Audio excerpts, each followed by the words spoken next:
Okay, so coming live to you from my kitchen table, I thought I would take the opportunity to see if I could make a short clip for you to go into a little bit more detail about this idea of metafiction and kind of pull together some of those ideas that we've been talking about. I won't pretend like Christoph that this is unscripted. I have my notes here. I'm going to try not to read off them. They are just prompts. So let's see how we go.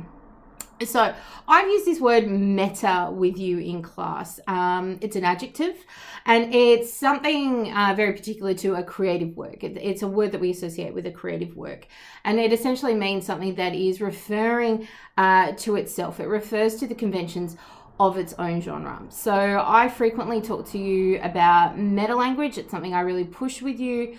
We use that to talk about how a text makes meaning. So when we study a poem, I push you to discuss the meta language in that and pull out the forms and features that shows you how that piece of work makes meaning. When we looked at Past the Shallows, we deconstructed its forms and features and then learnt the meta language that we need to talk about those forms and features and how Favel Parrot made meaning in that text with those forms and features. Meta, knowing that it means above and beyond, a self-referential idea. We have metafiction, so that is a novel that refers to the writing process as part of it. So if we were to take Past the Shallows, which is not a metafictive text, it has a narrator, and that narrator has a dual focalization through the two characters of Miles and Harry. But if we were to take that and make it 20 years in the future, and Miles trying to write about the experiences that he had living in Tasmania 20 years ago, then that would be metafictive. His struggles with how to write about it, what to say about Harry, what to say about his father, how to piece together the events. If he was struggling with that and how to write that text would suddenly become metafictive. Any drama text, any play that refers to itself, a play within a play, Shakespeare loves being self-referential, that suddenly becomes meta-theatrical. And again, your colleagues in advanced are looking at Richard III, which is meta-theatrical in a sense. Obviously, metacinematic is a film that draws attention to its generic conventions, a film that identifies its process. And so I think we can all agree that in that sense, The Truman Show is a metafictive text. It informs you that what you're watching is a piece of fiction, and more importantly, it calls attention to the processes that go into making a cinematic, or in this sense, a television moment. So with metacinema or any kind of meta text, we actually get a subversion of the conventions. A director, when they're making a film, generally wants you to walk into that cinema, grab your popcorn, grab your choc top, and go and sit in a dark cinema and pretend for a moment that you're dragged into that world. A metacinematic text drags you out of that world for a moment, which sounds like a strange thing to do, but directors do it. Most films aren't metafictive, but there are plenty that are, and Weir does it for a very specific reason. People in his world, and he uses metafiction to draw attention to the fact that people in his world seem to really struggle with pulling apart the real from the fake, and not able to discern any kind of truth anymore. They seem to be really struggling with truth, reality, fraud, and fake. So Peter Weir wants you to see the lie. So even the very opening of the film is metafictive in a sense, because he tells us straight off that the film within a film, the mise en abîme, if you will, is fraudulent. He shows you the production quality, and we'll talk about that a little bit more in the liminal space of the moon room. But those kind of pseudo interview, the talking heads at the beginning, let us know that the world we're about to go into is counterfeit despite what Christoph says. And of course, we know for a fact that we've unpacked how most of what he puts out there in that opening sequence is in fact a lie. The problem is what we see is that the lie that he sells in that opening sequence has been incredibly successful. So when we go further into the metafictive quality of the text, sure, we have that opening sequence, but that metafictive stuff really comes to the fore with the J-cut audio transition when Truman and Marlon are having their heart-to-heart on the bridge, so that half-built bridge which we talked about, the symbolism of the lack of connections, the half-built lie, the half-truths that happen within there. We've got that J-cut audio transition where all of a sudden we flick out to that liminal space. So that techno-noir mise-en-scène of the moon room, we find out just the extent of the production quality that goes into that lie. And of course, that J-cut audio transition is that first little piece. So that immediately calls attention all the way back to that opening sequence where Christoph tells us that there are no scripts, there are no cue cards, and we're watching Marlon get cued for the lines that he needs to say.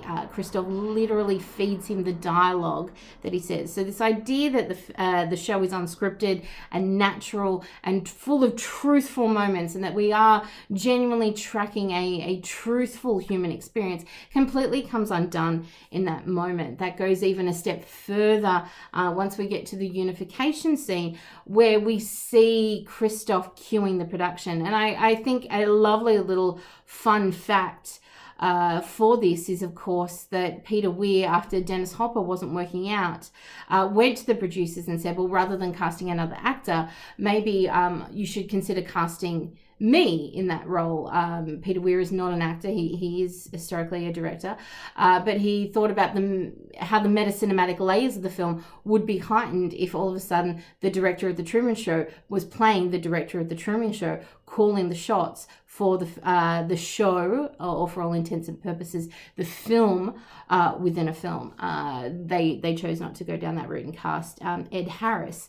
But the moment we see Ed Harris playing Christoph, starting to call the shots with the easy on the fog, calling and for the best angles, changing up the shots to get that money shot, the switch from the diegetic sound to the non-diegetic sound, all of which, some of this is there for the artificial world of Truman's Sea Haven, but most of that production quality is there for the people who are occupying this real world. And we see how all of a sudden we have the artificial world of Sea Haven, we have the liminal space of the moon room, and then you have the artificial world, which Peter Weir tells us was 20 years into the future, all being carefully orchestrated, manufactured, choreographed by this kind of liminal space that serves this particular function in filtering what happens in that world and filtering what is seen in that world. And the moment that we're in that space, watching the crafting, this film takes on a really strong metafictive layer. That becomes especially important when we get to those cross-cuts to the real world and we find out the efficacy of what Christoph is doing. He tells us in that opening sequence that people are being sold this idea of truth, that there's nothing fake about this world, that it is genuine, that it is a life. No scripts, no cue cards, no phony emotions being portrayed by actors. And we realize that is in fact exactly what is happening in The Truman Show. And unfortunately, the only person who isn't in on it is Truman, and the sheer cruelty of that experiment becomes apparent. And of course, there's all those layers of deception and betrayal of Truman. But those crosscuts to the real world actually show us, very importantly, just how effective what Christoph is doing is to them. And it goes back to this idea that the metafictive layers are calling attention to how easily the lie is bought. Where do we fit in then? Well, when we see the waitress, when we see the guy in the bathtub, all being carefully manipulated, the crescendoing music, the tears in their eyes, the moments, the embracing of the Japanese family, the warmth exuded between the older female couple. We go back to those moments where, or at least I think he's trying to make us go back to those moments where we have bought in hook, line and sinker into a cinema. And I know from my personal experience, I've cried in the cinema, as the lighting transitions, the non-diegetic music gets going, the fade in on the actor, saying their last words before they shuffle off this mortal coil, die. I've been there. I've been in that moment. I've allowed all that production quality to wash over me and let me feel that intense experience. What is the difference though between us and say the woman in the Truman bar? Of course, the difference is that we turn off when the lights come back on in the cinema and we acknowledge that the experience is over. We recognize the production that went into it. We drag ourselves out of that true moment. The alarming thing of the Truman Show is, of course, that it is broadcast 24/7. Again, we see the garage parking attendants, who I think play a very important function in We's Metacinema, in that they don't switch off. They stay watching. They stay watching the blowing curtain when Truman is presumably having sex with his fake wife. They stay tuned when he's asleep. There is no turn off. There is no acknowledgement from these people that this world is fake and it is fraudulent. We know when the lights go up that it's time to extract ourselves from that world. These people don't. They're being sold this idea or what I've been calling this fallacy of truth, that they're watching something that isn't phony, that it is unscripted, that it is a life, and they're having this beautiful, wonderful experience of human life on celluloid in all its natural glory. And of course, we see the choreograph movements of the actors. We see the dialogue that gets fed. We see the cues through those audio prompts. And once that metafictive layer is revealed to us most strongly through the liminal space of the moon room, when we actually go back and watch, we can see how carefully choreographed all of it is, how carefully orchestrated all of it is. And it is not a real life. Everyone is buying into a fallacy. And just the power of cinema and the power of big media to take something and say something is something, in this case that the Truman Show is a life, that it is genuine, that it is a snapshot of human life on celluloid. They have very easily been able to sell that to us. So I think we need to keep coming back to what the metafiction allows Peter Weir as a director to do. Why call attention to what you're doing in a film when you want us to go in and buy into that world? He's trying to tell us, let's be more cautious about the extent to which we buy into it. And of course, that message is never more prescient in the age of reality television. And again, I keep talking to you about how reality television in the way that we understand it in the 21st century didn't exist, and that all stands. But it's almost as if Peter Weir kind of knew what was coming and told us to be cautious of it and to ask more questions than we're asking.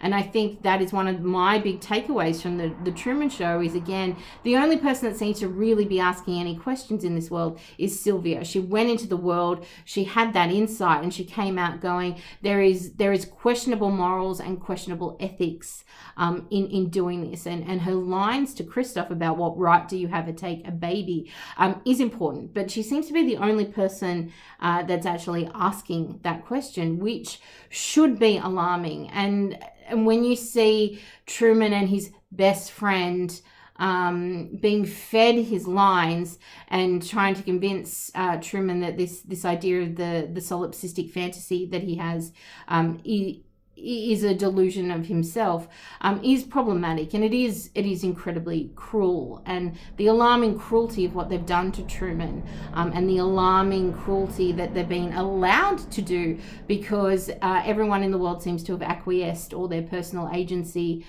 to these big media corporations in the name of entertainment. And all those questions about profit and consumerism, and us not asking moral and ethical questions of what we consume, really come to the fore. And I think the messages are strengthened through the metafictive layers of the Truman Show. So I hope that helped. If you have any questions, ask away. Adios.